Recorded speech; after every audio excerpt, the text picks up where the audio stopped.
제가 한 번은 어떤 권사님의 기도 제목 또 이야기를 듣게 되었습니다. 이분은 처녀 때부터 신앙생활을 했던 분인데, 그런데 믿지 않는 남자를 만나서 결혼을 하게 되었습니다. 물론 모든 남자들이 그러하듯이 그 남자도 그때는 믿겠다고 약속을 해서 그래서 결혼을 했지만, 자신이 신앙적으로 너무 부족해서 그랬는지 하여튼 그 남편은 지금까지 신앙생활을 하지 않고 있다 하는 거죠. 대놓고 핍박을 하지는 않지만 또 어떤 때는 오히려 자기가 신앙생활하는 것을 적극 후원하기도 하지만, 그러나 본인은 절대로 신앙생활을 하지 않는 그런 상황에 있는 거예요. 남편이 다른 면에서는 다 좋은데, 그래서 부부관계에 있어서도 뭐 다른 문제는 없고 좀 오히려 행복하다라고 할 수 있는 것도 참 많은데, 그런데 이 신앙의 문제만큼은 해결이 안 되니까 이게 권사님을 너무 고통스럽게 하고, 그리고 기도할 때마다 정말 눈물을 흘려가면서 기도하지 않을 수 없는 그런 제목이 되었다 하는 것이죠. 무엇보다 남편의 영혼이 구원받지 못하는 것에 대한 그 안타까움이 가장 크고, 남편의 영혼이 구원받지 못한 것에 대한 그 안타까움이 가장 크고, 그랬지만 또한 실제적으로 교회에서 외적 믿음으로 신앙생활하는 것이 너무 힘드니까, 그러니까 정말 때로 영적인 무력감과 자격지심이 막 들기도 하고, 어떤 경우는 마귀가 역사해가지고 그런지 정말 하나님께 자기가 버림받은 것 같은 그런 느낌이 들 정도로, 그래서 정말 이대로 그냥 갈 수는 없다라고 생각해서 나름 여러 가지 시도를 했다는 거예요. 그런데 남편이 다른 건 참 좋은데 그 부분에서는 정말 요지부동이어서 해결이 안 되고 상황이 계속 그냥 이렇게 올 수밖에 없는, 자기가 할 수 있는 게 없는, 그렇다고 해서 가정을 깰 수도 없고, 정말 어떻게 하면 좋은지 그걸 너무 힘들어하면서 답답해 하시는 그런 이야기였습니다. 이 권사님과 비슷한 상황에 있는 성도들이 고린도 교회에 있었습니다. 소위 믿지 않는 배우자, 가족들의 문제입니다. 믿지 않는 배우자, 가족들의 문제. 자, 그런데 고린도 교회에서의 이 문제는 지금 한국 교회 요즘 상황보다 훨씬 더 심각한 그런 상황이었다. 왜냐하면 거의 대부분의 성도들이 바로 이 문제에 걸려있기 때문에, 고린도에 복음이 전해진 것이 얼마 안 되다 보니까, 그러니까 온 가족이 함께 믿는 그런 경우보다는 가족 가운데 혼자서 혹은 일부만 이렇게 믿는 사람들이 훨씬 많았다는 것이죠. 자, 그런데 이것보다 더 심각한 게 뭐냐, 이 고린도란 지역의 세속 문화가 지금 우리들하고는 비교가 안 되는 정말 타락한 것이다 보니까, 믿지 않는 가족들과 함께 사는 것이 신앙생활에 정말 힘든 갈등 요인이 될 수밖에 없었다는 거예요. 가족이기 때문에 함께 해야 하는데 그리스도인으로서 도저히 함께 할 수 없는 그런 문제가 너무 많았다는 것이죠. 요즘 우리들의 예를 든다면 제사 문제 같은 그런 겁니다. 정말 힘든 그런 상황 속에 있었습니다. 여러분, 온 가족이 같은 신앙을 가지고 살아간다는 것은 사실 굉장한 축복입니다. 온 가족이 같은 믿음을 가지고 살아간다는 것은 굉장한 축복이에요. 이 축복을 받은 사람들은 당연한 것으로 생각할지 모르겠지만, 그렇지 못한 사람들의 입장에서 본다면 이건 너무나 갈망할 수밖에 없는, 갈망하게 되는 그러한 엄청난 축복이다 하는 것이죠. 제가 아는 어떤 목사님이 아들을 결혼시켰는데 그 며느리가 혼자만 믿는 그런 자매였다고 합니다. 자, 이런 경우 사실 좀 갈등하죠. 왜냐하면 믿지 않는 집안과 결혼해야 되는 거니까. 그런데 그 목사님의 경우에는 이미 받은 말씀도 있었고, 그래서 약간의 주저함은 있었지만 그 결혼을 허락했다는 거죠. 자, 그런데 그 며느리가 될 자매를 만나서 이야기하는 가운데 그 자매가 자기가 그동안 혼자 믿으면서 자신을 위해서 기도해 주시는 부모님을 너무나 원했다고, 그것을 정말 기도했다고 하는 그 이야기를 듣는데, 그때 그렇구나, 이 결혼은 또한 저 자매의 그 간절한 기도에 대한 우리 하나님의 응답이구나 라는 사실을 깨달으면서, 그러면서 그 약간의 주저함까지 완전히 해결이 되었다는 거예요. 제가 진짜 잘 아는 목사님 이야기입니다. 여러분, 그렇습니다. 온 가족이 함께 신앙생활을 한다고 하는 것은 부부가 서로를 위해 기도해주고, 부모가 자녀를 위해 기도해주고, 자녀가 부모를 위해 기도하고, 그러면서 말씀 가운데 같은 가치를 추구하면서 살아간다고 하는 것은 이 세상을 사는 인생들 가운데 하나님이 주신 최고의 축복이고 은혜가 되는 거예요. 하나님 주신 최고의 축복이고 은혜인 것이다, 그런 이야기죠. 자, 그런데 그렇지 못한 사람들이 있다는 겁니다. 자신의 배우자나 가족들이 믿지 않는 그런 안타까운 상황에 있는 그런 사람들이 있다는 거예요. 자, 그런데 이 문제가 참 어려운 문제인 이유가 뭐냐? 이게 해결이 그렇게 간단하지 않다는 거예요. 여러분, 문제라는 것은 뭐예요? 해결이 되어야 되는 거 아니에요? 그런데 이게 문제인데 해결이 그렇게 간단하지 않다는 거예요. 신앙적으로 정말 중요한 문제이지만, 그러나 솔직히 어떻게 방법이 없다는 것이죠. 다른 신앙적인 문제 같으면 내가 결단하면 돼요. 내가 정말 십자가 앞에 나를 내려놓고 정말 끊을 건 끊어버리고 포기할 건 포기해버리고 그렇게 하면 되는데, 이거는 그런 영적 결단으로도 해결이 안 되는, 바로 그러한 해결을 할 수가 없는 그런 것일 수 있기 때문에 문제가 있는 것이죠. 나한테는 엄밀히 말하면 방법이 없는 거예요. 나름 애를 쓰고 노력을 해보아도 그렇게 쉽게 해결이 안 된다, 그 말입니다. 왜냐하면 여러분 아시지만 이 영적이라는 것은요, 굉장히 아주 힘들고 그리고 어려운 부분이기 때문에, 그래서 그런지 믿지 않는 가족들이 다른 것들은 다 좋고 인격적인데, 그런데 신앙에 있어서만큼은 그렇게 완고할 수가 없기 때문에, 그렇게 배타적일 수 없는 그런 경우가 많이 있으니까 이게 쉽지 않은 거예요. 자, 그렇다고 그래서 가족관계를 끊어버립니까?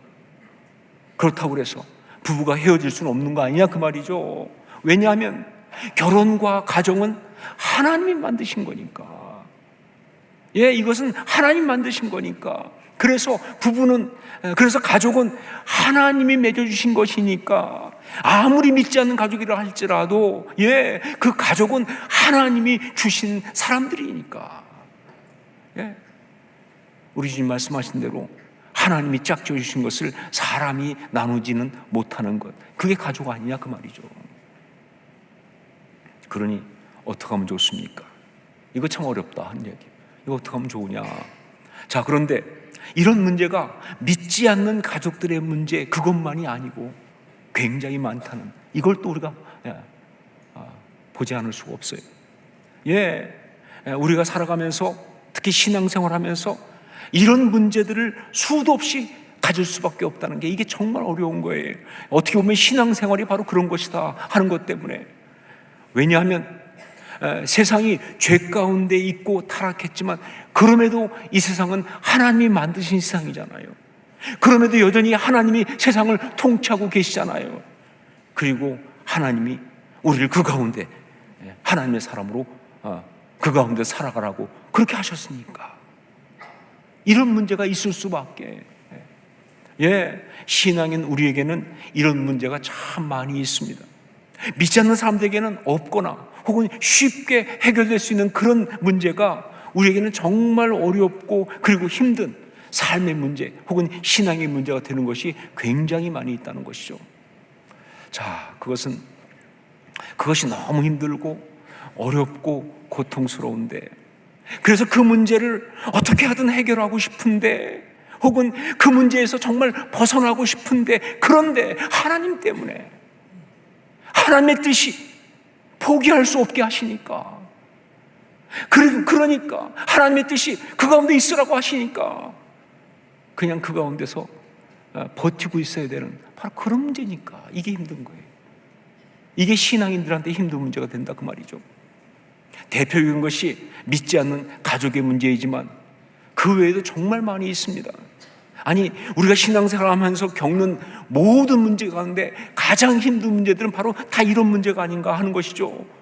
해결할 수 없는 문제, 벗어날 수 없는 문제. 그런데 여전히 너무 아프고 너무 힘든 문제, 바로 그런 것들이죠.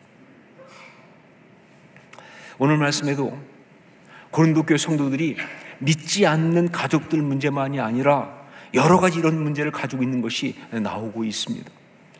그것이 할례자와 무할례자, 즉 유대인과 이방인의 문제고, 또 즉 노예의 신분 문제, 이런 것들입니다. 이런 것들은 지금 우리한테는 별로 큰 문제가 아니죠.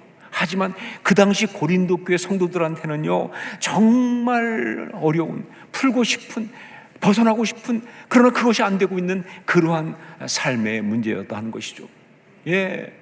분명히 신앙 가운데 이방인은 안 되는 거 아니에요. 이방인은 축복에서 벗어나 있는 거 아니에요. 그런데 태어나기를 이방인으로 태어난 걸 어떡하란 말이냐. 이 신분을 어떻게 바꿔요? 그렇다고 해서 할례를 받고 유대인이 됩니까? 그런다고 될 수 있는 것도 아니고, 이런 문제가 그들 가운데 있는 거예요. 아무리 애를 써도 노예로 살아가야 되는 이 삶을 바꿀 수가 없는데, 그 중에 노예로 믿는 사람이 굉장히 많았거든요. 이 사람들은요, 예수 믿고 정말 자유를 얻었지만 현실은 뭐예요? 노예잖아요. 그 노예를 벗어날 수 없는 거예요. 하나님이 바꿔주지 않고 하나님이 해결을 안 해주시면 내가 어떻게 할 방법이 없어요. 힘든데. 그렇다고 도망쳐가지고 그냥 그럴 수 있느냐? 그건 아니잖아요. 하나님 뜻이 그게 아니니까. 그런데 여러분, 이런 문제는 지금 우리에게도 정말 많습니다. 어떤 사람에게는 문제가 많은 가족들이 바로 그런 문제입니다. 어떤 사람에게는 가족들 중에 정말 문제가 많은 사람, 혹은 정말 많이 갈등하고 힘들어하고 그런 관계 속에 있는 사람, 이게 바로 이런 문제죠. 너무 힘들어요. 정말 사람들 앞에 가서 이야기하기도 힘들 정도로 그런 아픈 이야기들을 있을 수 있어요. 그런데 정말 수도 없이 생각하죠. 어떻게 하다가 그 사람이 내 가족일까? 왜 나는 이런 사람과 가족이 되었을까? 그런 아버지, 그런 어머니, 그런 형제, 그런 자녀들을 뒀을 때 정말 힘든데 문제가 뭐냐? 그렇다고 가족이 아닌 건 아니지 않느냐고 말이죠. 벗어날 수 없다는 거예요. 안고 살아가야 되는 거예요. 이게 정말 힘든 문제죠. 어떤 사람에게는 장애를 가진 가족이 바로 이런 문제입니다.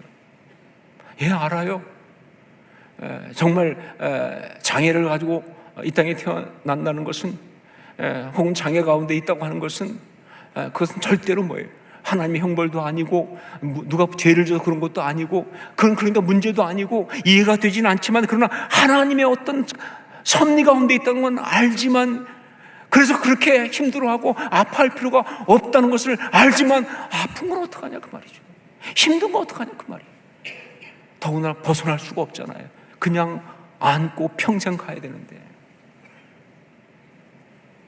어떤 사람에게는 지난날의 실패와 실수 이야기가 바로 이런 문제입니다. 사람이 살아가면서 실수, 실패 안 할 수 없지만, 어떤 실수는, 어떤 실패는요, 평생 벗어날 수 없는 그런, 그야말로 멍이가 되는, 낙인이 지켜버리는 그런 것들이 있습니다. 정말 나는 그 문제 하나님 앞에서 회개하고 또 해서 다 정리됐다고 본인은 말한다 할지라도 못 벗어나잖아요. 어디를 가나 따라다니는, 내 삶 가운데 정말 지울 수 없는 기억으로 있는, 그걸 끌어안고 평생을 살아야 되는 거예요. 어떤 사람에게는 지금 풀지 못하고 있는 삶의 문제가 바로 이런 문제가 됩니다. 살면서 이 삶을 위해서는 풀어야 되는 문제인데, 그런데 안 풀리는 걸. 노력 많이 해서 애를 많이 써요. 근데 풀 수가 없는 거예요. 이게 안 풀리니까 삶의 모든 것이 풀리지 않는 거예요. 근데 그렇게 하면서 그 힘든 시간들을 살아가야 되는 그런 이야기. 예를 들면 지금 많은 젊은이들 가운데서 결혼 문제가 바로 그런 문제입니다. 많은 부모들 가운데 자녀들의 결혼 문제가 이런 문제입니다. 굉장히 많은 부부들 가운데 자녀를 원하지만 자녀가 없는 문제가 이런 문제입니다. 풀리질 않는 거예요. 풀어야 하는데 그냥 그 문제 가운데 그냥 같이 있어야 돼요. 어떤 사람에게는 먹고 살기 위해서 하고 싶지 않은 일을 해야 하는 그 삶 자체가 바로 이런 문제입니다. 안 하고 싶어요. 내가 좋아하는 일이 아니에요. 난 거기에 의미를 둘 수가 없어요. 그런데 해야 돼. 왜? 먹고 살아야 하니까. 책임을 져야 하니까. 그렇다고 무책임하게 나 안 하고 싶다고 던질 수 없으니까. 그걸 짊어지고 또 살아가는 그런 삶을 살 수밖에 없는. 우리에게는 정말 수많은 이런 문제들이 있습니다.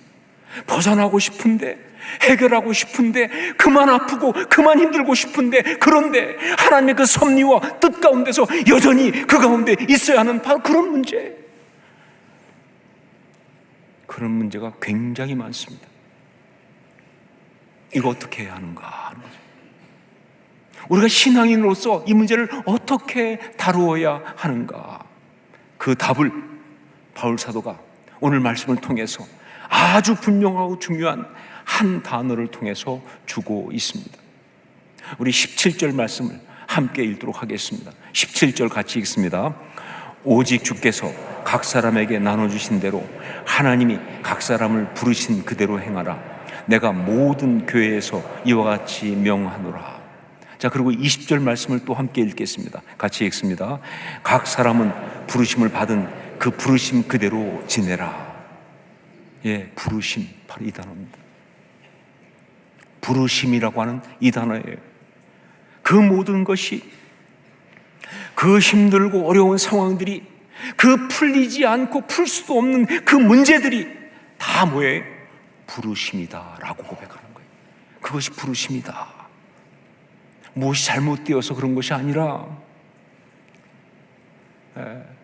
그래서 그 자리에 있는 것이 아니라, 자신이 범한 그런 어떤 그 죄에 대한 형벌로 그런 고통스러운 시간을 보내는 것이 아니라, 그 시간들이 바로 부르심이라는 거예요.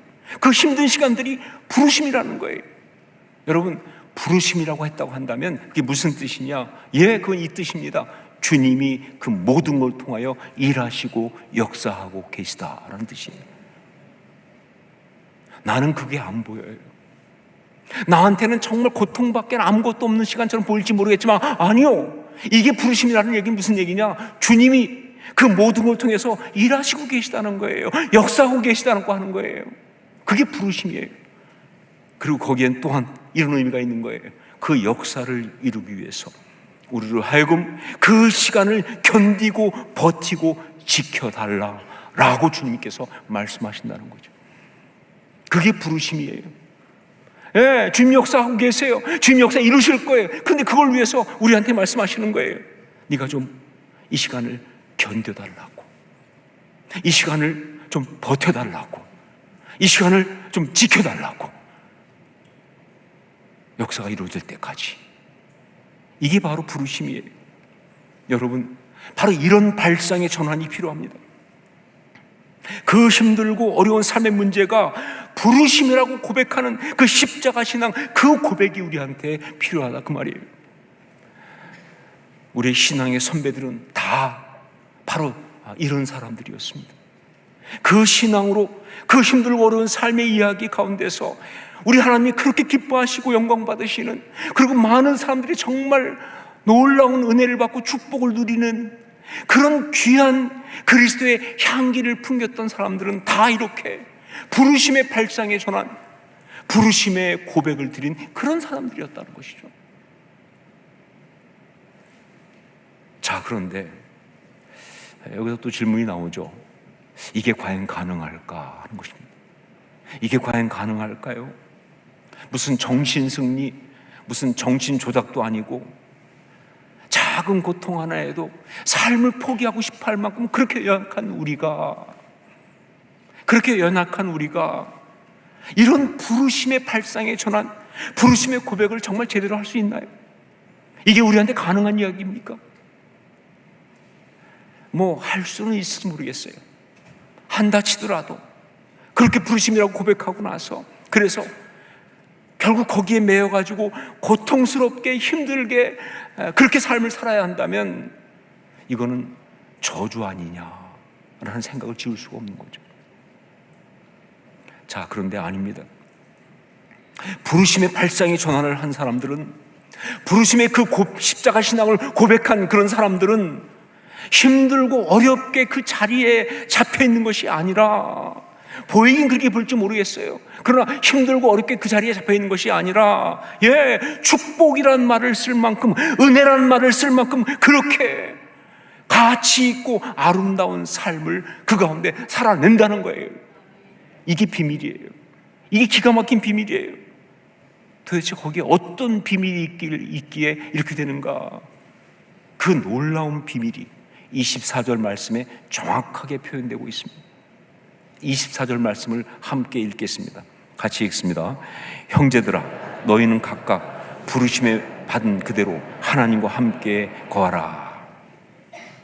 하나님과 함께, 바로 이것입니다. 부르심을 받은 그대로 하나님과 함께 거하라. 하나님과 함께. 힘들고 어려운 삶의 자리, 그 삶의 이야기, 그 시간들을 하나님의 부르심이라고 그렇게 고백하고 그 자리를 지켜 나아갈 때 놀랍게도 그 자리는요, 하나님이 함께 계시는 자리가 된다는 이 놀라운 이야기. 나 혼자인 줄 알았죠. 나 혼자 그 가운데 버티는 줄 알았는데 아니요, 하나님이 함께 하시는 자리. 그 삶의 이야기는요, 하나님이 함께 하시는 삶이 된다고 하는 이 기가 막힌 이야기. 여러분, 하나님과 함께, 다른 말로 하면 뭐예요? 임마누엘 아닙니까? 임마누엘. 예수 그리스도에 대한 또 다른 예언적인 이름인 임마누엘.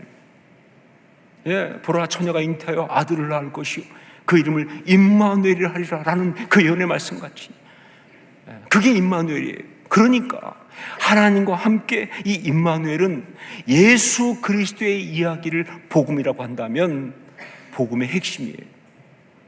복음의 본질입니다. 그 복음 가운데 우리가 누리시는 최고의 은혜입니다. 여러분, 그냥 한마디로 말해서 하나님과 함께 있다고 한다면 다 끝난 거 아니에요? 뭐가 더 필요합니까? 우리 삶에서 하나님과 함께 있다고 한다면 더 이상의 어떤 은혜가 우리한테 있을 수 있냐, 그 말이에요. 이게 바로 하나님과 함께예요. 그런데 그 은혜를 다른 곳이 아니라 바로 부르심을 받은 부르심의 그 자리에서 누린다는 바로 이 사실. 그래서 수많은 신앙의 사람들은 삶의 그 고난과 어려움, 정말 눈물 흘려가면서 이것이 자기에게서 없어지기를 정말 간구했지만, 그러나 아무리 기도해도 응답되지 않았던 그 실패, 거절당했던 그 이야기, 그러나 그것을 결국 이렇게 바꾸는 사람들이에요. 자기의 삶 가운데 가장 소중한 간증으로, 가장 귀한 신앙의 보물로 바꿔내는 사람들, 이게 바로 신앙의 사람들이라는 것이죠. 이걸 가장 잘 보여준 사람 중에 한 사람, 그게 바로 사도 바울이고요. 그것이 바로 사도 바울의 육체의 가시 이야기입니다. 육체의 가시. 그게 너무 힘들어서 이게 자신에게서 떠나가기를 3번이나 정말 간구했지만 주님은 들어주시지 않고 거절하셨는데, 근데 그렇게 거절하시면서 주신 말씀이 바울 사도에게는요, 정말 그에게 가장 보물 같은 간증, 가장 귀한 신앙의 이야기가 된 거 아닙니까? 그게 고린도후서 12장 9절 말씀이죠. 고린도후서 12장 9절 함께 읽겠습니다. 같이 읽습니다. 나에게 이르시기를 내 은혜가 내게 족하도다. 이는 내 능력이 약한 데서 온전하여 짐이라 하신지라. 그러므로 도리어 크게 기뻐함으로 나의 여러 약한 것들에 대하여 자랑하리니 이는 그리스도의 능력이 내게 머물게 하려 함이라. 그렇습니다. 어떤 자리이든 그것이 무엇이든지 우리가 그 자리를 부르심으로 받을 때, 하나님 반드시 거기에 우리와 함께 하실 줄로 믿습니다. 이게 고백이에요. 그게 우리가 부르심이라고 받는 순간, 그 자리에, 그 시간 속에, 그 걸음 속에 하나님 함께 하신다는 거예요. 그 길을 함께 걸어가신다는 거예요. 그 정도가 아니라 특별히 그 자리가 힘들고 어려우면 어려울수록 하나님의 이 함께 하신 은혜는 특별해집니다. 이걸 아주 잘 보여준 그런 기가 막힌 표현이 굉장히 유명한, 여러분도 알고 있는 모래 위의 발자국이라고 하는 시입니다. 이건 시거든요. 여러분은 아시지만 모래 위의 발자국, 어떤 사람이 자기의 삶을 바닷가의 모래 발자국으로 본 거 아닙니까? 봤더니 거기에 뭐예요? 내가 쭉 걸어가는 발걸음, 이 발자국 옆에 또 하나가 있는 거예요. 누구의 발자국입니까? 주님의 발자국이죠. 그러니까 나 혼자 걸은 줄 알았는데 아니, 주님이 함께 걸으신 거예요. 근데 그걸 쭉 보다가 갑자기 이 사람이 약간 좀 시험에 듭니다. 왜 그러냐면, 주님, 그런데 내 삶에 가장 힘들고 어려운 시간들, 가장 힘든 부분에서는 발자국이 하나밖에 없어요. 주님, 나와 함께 안 계셨군요. 그때 주님 말씀하시지 않습니까? 아니다. 그 시간에는 내가 너를 업고 걸은 것이다. 저는 이거 시 아니라고 생각합니다. 저는 이건 신앙의 실제라고 생각합니다. 그렇습니다. 여러분, 우리 삶의 가장 어려운 시간, 힘든 시간, 우리가 온전한 믿음 가운데 있기만 하면 그 시간 주님이 우리를 업고 걸으시는 그런 특별한 은혜를 주실 줄로 믿습니다. 안 그러면 우리 통과 못하죠. 안 그러면 우리 못 견딥니다. 그런데 정말 힘들고 어려운 시간이기 때문에 더 경험할 수 없었던 특별한 은혜를, 하나님과 함께하는 그 은혜를 우리가 누리는 것, 이게 신앙의 분명한 사실이에요. 그리스도인으로서 이 땅을 살아가기 때문에 삶 가운데 원하지 않는 어려움과 힘든 이야기를 믿음으로 감당하고 계시는 사랑하는 여러분, 그것이 무엇이든 그 모든 시간을, 그 모든 자리를 부르심으로 받을 수 있기를 주의 이름으로 축원합니다. 부르심 받으세요. 이해 안 돼도, 정말 납득이 안 돼도 그 시간을 부르심으로 받으세요. 부르심으로 고백하세요. 그러면 하나님과 함께 그 짐을 감당하면서 하나님의 역사를 이룰 줄로 믿습니다. 그게 신앙의 축복이에요. 그런데 그게 끝이 아니죠. 그러면 바로 그곳에서 세상이 줄 수 없고 세상이 알 수 없는 특별한 은혜를 받아요. 그 자리에서 받는 은혜가 있어요. 세상이 줄 수 없고 세상이 알 수 없는 특별한 은혜를 우리가 받고, 그러면서 우리 인생은 세상의 어떤 인생과 비교할 수 없는, 세상 사람들은 아마 이해도 못할 거예요.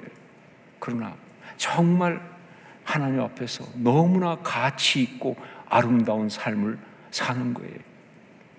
사람들이 볼 때는 평생 고생만 하다가 저렇게 죽었다 할지 모르겠지만, 여러분, 천국 가보세요. 그 삶이 얼마나 빛나는지. 우리 주님이, 우리 신앙의 선배들이 정말 부흥회 때 자주 쓰는 그 표현 그대로, 그 사람 천국 갈 때 우리 주님 버선발로 달려나와 맞이하신다. 이렇게. 왜? 그게 가치 있는 삶이니까. 그게 아름다운 삶이니까.